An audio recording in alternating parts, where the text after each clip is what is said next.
नमस्कार दोस्तों, child development and pedagogy में आप सभी का स्वागत है। पिछले वीडियो में हमने 40 से 60 तक के शिक्षा मनोविज्ञान के अति महत्वपूर्ण प्रश्नों को हल किए थे देखे थे। 500 क्वेश्चनों की श्रृंखला को आगे बढ़ाते हुए आज हम प्रश्न नंबर 61 से शुरुआत करते हैं। तो 61वां प्रश्न है, विकास के संदर्भ में विलियम मैकडूगल ने किया। विकास के संदर्भ में विलियम मैकडूगल का जो योगदान था वो था मूल परिवर्तनात्मक व्यवहार का विश्लेषण। क्वेश्चन नंबर 62, वातावरण में सब बाह्य तत्व आ जाते हैं जिन्होंने व्यक्ति को जीवन आरंभ करने से प्रभावित किया है। यह परिभाषा किसकी है? तो दोस्तों ये परिभाषा जो है ये है वुडवर्थ की परिभाषा। क्वेश्चन नंबर 63, वाटसन ने नवजात शिशु में मुख्य रूप से किन संवेगों की बात की? तो वाटसन ने नवजात शिशु में मुख्य रूप से भय, क्रोध और स्नेह 3 संवेगों की बात की। वाटसन ने नवजात शिशु में भय, क्रोध और स्नेह। Question number 64, very very important question. किशोरावस्था की मुख्य समस्याएं हैं। तो किशोरावस्था में किन किन समस्याओं का सामना व्यक्ति को करना होता है? तो एक इम्पोर्टेंट समस्या है शारीरिक विकास से संबंधित समस्या। दूसरी समस्या है दोस्तों किशोरावस्था की समायोजन की समस्या, यानी किशोर समायोजन में बहुत ही ज़्यादा परेशानी का सामना करते हैं। और तीसरी जो समस्या है वो है काम और संवेगात्मक अवस्था।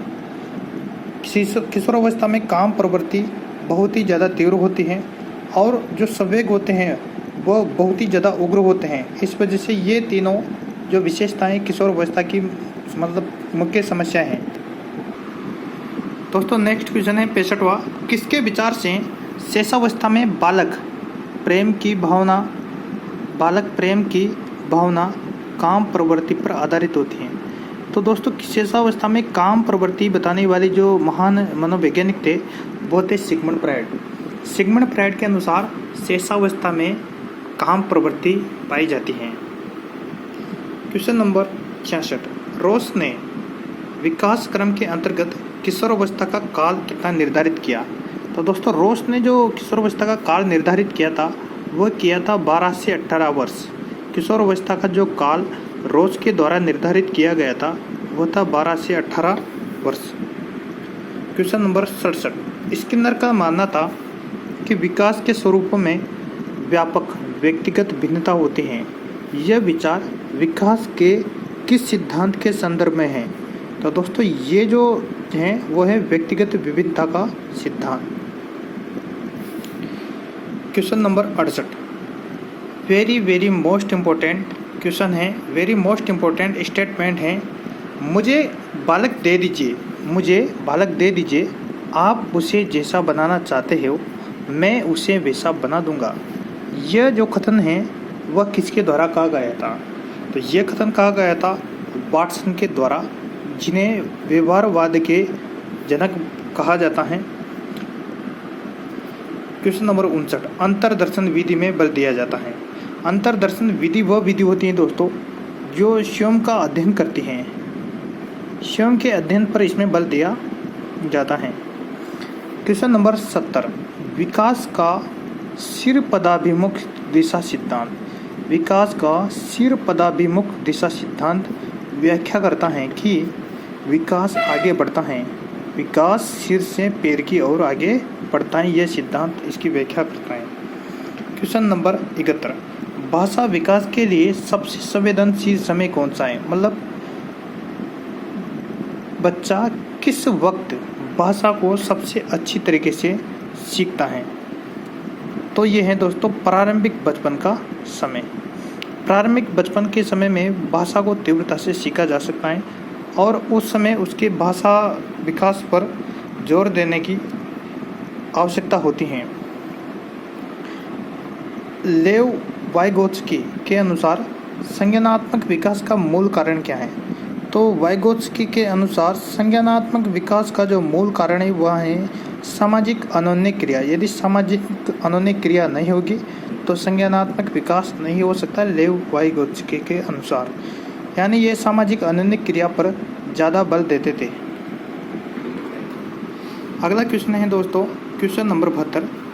जीन पियाजे के अनुसार अधिगम के लिए क्या आवश्यक है?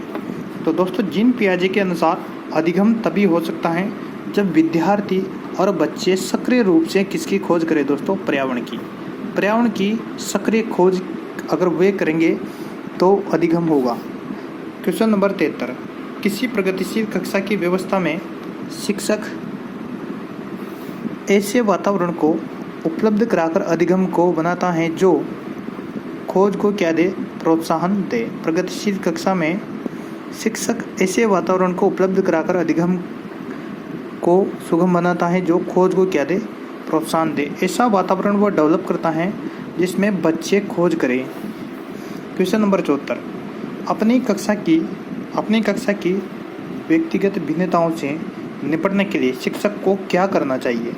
व्यक्तिगत भिन्नताओं से निपटने के लिए शिक्षक को बच्चों से बातचीत करे और उनके दृष्टिकोण को क्या दे? महत्व दे। Question number 75। आकलन उद्देश्यपूर्ण होता है यदि कब उद्देश्यपूर्ण होता है? यदि विद्यार्थी और शिक्षकों की प्रतिपुष्टि प्राप्त हो। शिक्षक का प्रयोजन है तो शिक्षण का प्रयोजन है तो शिक्षण का प्रयोजन मतलब उद्देश्य क्या है? शिक्षण का उद्देश्य है व्यवहार में परिमार्जन लाना। और इसी पर आधारित एक महत्वपूर्ण परिभाषा है गिलफोर्ड के द्वारा दी गई, व्यवहार के कारण व्यवहार में आया परिवर्तन ही अधिगम है। Question number 77। आदतों ज्ञान एवं अभिवृत्तियों का अर्जन क्या कहलाता है? दोस्तों ये अर्जन कहलाता है अधिगम की परिभाषाएं ये भी। Question number 78। बौद्ध स्तर पर शिक्षण व्यवस्था को विभाजित किया गया। तो बौद्ध स्तर पर शिक्षण व्यवस्था को 5 भागों में विभाजित किया गया है। अगला क्वेश्चन है 79। किसी बालक को शिक्षण गतिविधियों में सक्रिय भाग लेने हेतु शिक्षक को क्या चाहिए? शिक्षक को चाहिए कि वह सकारात्मक प्रेरकों का समय समय पर क्या करे? उपयोग करे। Question number 80। अध्यापक निर्मित एवं मानकीकृत परीक्षणों में मुख्य अंतर होता है। मुख्य अंतर जो होता है दोस्तों वो होता है मानकों की उपलब्धता का। यानी अध्यापक निर्मित जो परीक्षण होते हैं उनमें कोई मानक नहीं होता है। दोस्तों यदि वीडियो पसंद आता है तो लाइक कीजिए, शेयर कीजिए, कमेंट कीजिए, चैनल को सब्सक्राइब करना ना भूलें। नेक्स्ट 20 क्वेश्चन का वीडियो शीघ्र ही अपलोड कर दिया जाएगा। धन्यवाद।